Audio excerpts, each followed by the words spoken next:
In this video, we will be graphing functions. So we have the function f of x is equal to 3x plus 1.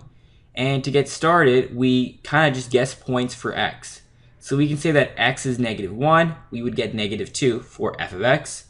If x is 0, we would get 1 for f of x.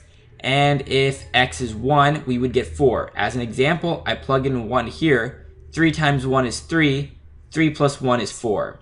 From here, we can graph. So we have a point -1 for x, and whenever it's -1, our y value, our f of x value, would be -2. So this is a point. Next, we have 0. So for 0, for x, our y value would be 1. Finally, if x is 1, our y value would be 4. And for once we have 3 points, we can just draw a straight line. Next, we will do the function f of x is equal to the absolute value of x plus 2 minus 1. So we do the same thing first. So you guess a point, -4. If x is -4, the absolute value of -4 plus 2 minus 1.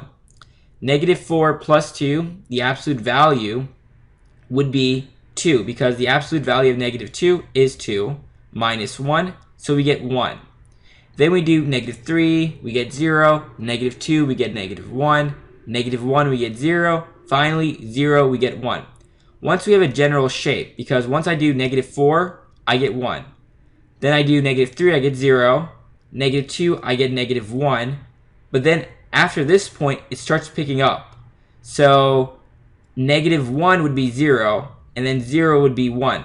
So that's going to be the general trend. It's going to be a nice straight line here to here. And that's all we need to do for these two problems.